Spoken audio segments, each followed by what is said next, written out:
ایک حدیث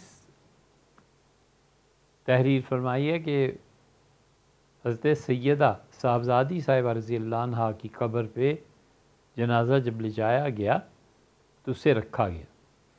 حضرت ابوذر غفاری رضی اللہ عنہ نے زمین کو، قبر کو مخاطب کیا اور کہا کہ قبر تم جانتی ہو آج کون آیا ہے. اور پھر انہوں نے مناقب بیان کیے صاحبزادی صاحبہ کے کہ یہ حضور اقدس صلی اللہ علیہ وسلم کی صاحبزادی ہیں فاطمہ رضی اللہ تعالیٰ عنہ، اور یہ امیر المومنین سیدنا علی رضی اللہ عنہ کی اہلیہ ہیں، اور یہ حضرات حسنین رضی اللہ عنہما کی والدہ ہیں. تو ان کا خیال کرنا ہے، اور ان کے عزت اکرام وغیرہ کے سارے جملے انہوں نے دہرائے. تو آگے قبر سے آواز آئی اور قبر نے کہا کہ یہاں پر کوئی حسب و نسب مطلوب نہیں ہے. اگر وہ زندگی میں اچھے اعمال کرتی رہی ہیں تو انہیں اللہ جزائے خیر دے گا، اور اگر انہوں نے کوئی برائی کی ہے تو پھر جو ہمیں حکم دیا گیا ہم وہ کریں گے. یہ سب حدیث نقل کر دیا انہوں نے، اس کا خلاصہ یہ ہے، اور یہ سب کا سب جھوٹ ہے. تو ایک لفظ اس میں سچا نہیں، سب گمراہ کن باتیں.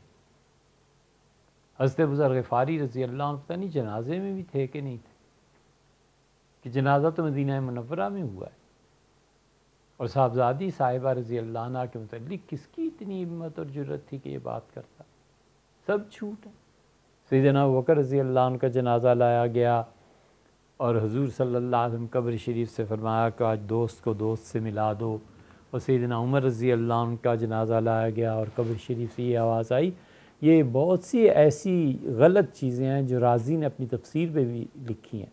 اسی وجہ سے ہم کہتے ہیں کہ رازی کاش قرآن کی تفسیر نہ لکھتے، کچھ اور اچھا کام کرتے. جن لوگوں نے بھی رازی کی تفسیر کبیر پڑھی ہے ان سے پوچھیے کہ کیسی کیسی گپیں وہاں لکھی ہوئی ہیں. اس لیے رازی کی تفسیر کبیر کا حوالہ دینا کوئی حوالہ نہیں مانا جاتا اہل علم میں. ہاں بس نام بڑا ہے تو لوگ دب جاتے ہیں کہ رازی نے یہ بات لکھی ہے، وگرنہ کچھ نہیں. حدیث میں 0 0 ہیں رازی. تو رازی نے بھی ایسی باتیں لکھی.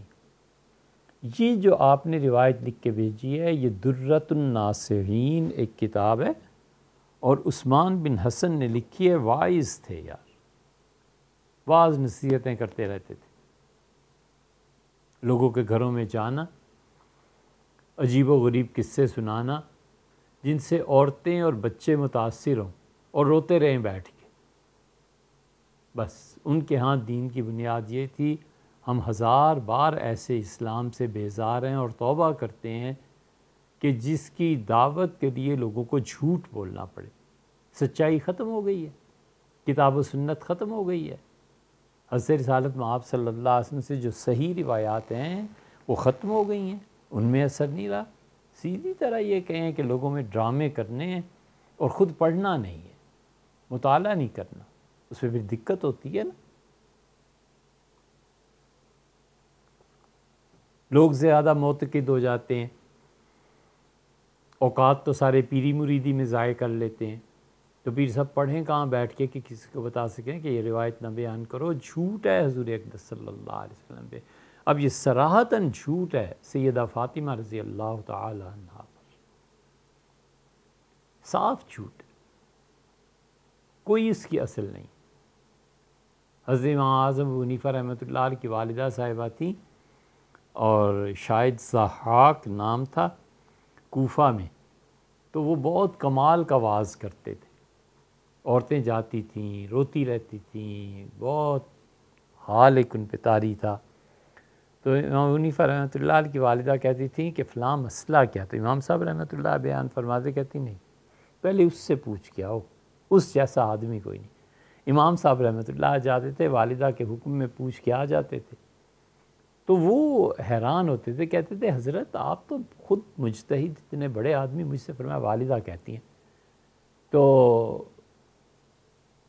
ایک مرتبہ ایسے ہوا کہ امام صاحب رحمۃ اللہ نے مسئلہ پوچھا والدہ کے کہنے پہ، تو وہ کہنے لگے ضحاک کہ حضرت اس مسئلے کے تو مجھے خود پتہ نہیں. تو ان کا پھر کیا کریں، والدہ تو آپ کا حوالہ دیتی ہیں. تو میں کیسے جا کے کہوں کہ انہوں نے یہ فتویٰ دیا ہے یا یہ کہتے ہیں؟ تو انہوں نے کہا اچھا ایسے کرو ابو حنیفہ، تم مجھے یہ مسئلہ بیان کر دو، میں پھر لوٹا دیتا ہوں، پھر والدہ کو کہنا کہ میں نے بیان کیا۔ تو اس لیے یہ قصے ایسے ہی ہوتے ہیں، یہ سب لوگ علم کے ناآشنا ہوتے ہیں، کورے ہوتے ہیں، جہالت سے بھرے ہوئے، سب سچ جھوٹ جو روایت آئی بیان کی کہ کسی طرح لوگ متاثر ہو جائیں۔ یہ ابھی ربیع الاول گزرا ہے، اور ابھی ایک صاحب نے ربیع الاول پہ تقریر کی، بہت لوگوں نے اس کے بیانات کلپس بھجوائے۔ حضرت رسالت مآب صلی اللہ علیہ وسلم پیدا ہوئے، پیدا ہوتے ہی غائب ہو گئے، عورتیں پریشان، تھوڑی دیر کے بعد بستر پہ موجود تھے۔ فرشتوں نے آواز دی اور نے کہا حکم ہوا ہے کہ اس بچے کو آسمان و زمین سارے راز دکھائے جائیں۔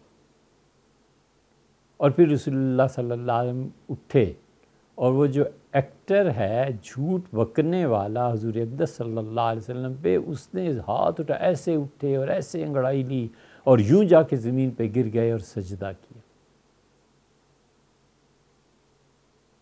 نرے جاہل ہے کوئی دنیا میں ایسی کتاب جس میں یہ سب کچھ کسی مستند آدمی نے کسی سند کے ساتھ لکھا ہو؟ اتنی معمولی بات سمجھ میں نہیں آتی کہ اگر حضرت رسالت مآب صلی اللہ علیہ وسلم پیدائش کے فوراً بعد سجدے میں چلے گئے تھے، وہاں سے عباس رضی اللہ عنہ کے غالباً والدہ صاحبہ موجود تھیں،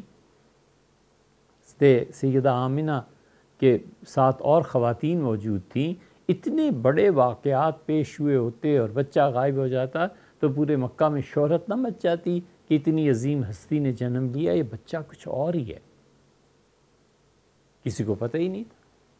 ان کا آواز سنیں تو ہنسی آتی ہے، اور ہمیں اس لیے غصہ آتا ہے کہ آپ اپنے متعلق سوچیں، آپ کے متعلق کوئی جھوٹ بولے تو آپ کو برا نہیں لگے گا؟ اور یہ جھوٹ حضرت رسالت پناہ صلی اللہ علیہ وسلم پر بول رہے ہیں۔ کوئی کہ حضرت ثابت کریں یہ بچہ اڑ کے گیا کہاں تھا اور بچہ اڑتا کیسے ہے؟ کوئی عقل میں آنے والی بات ہے؟ یہ سب نتیجے ہیں نہ پڑھنے کے، اور خام خواہ امت کی قیادت کا شوق چراتا ہے۔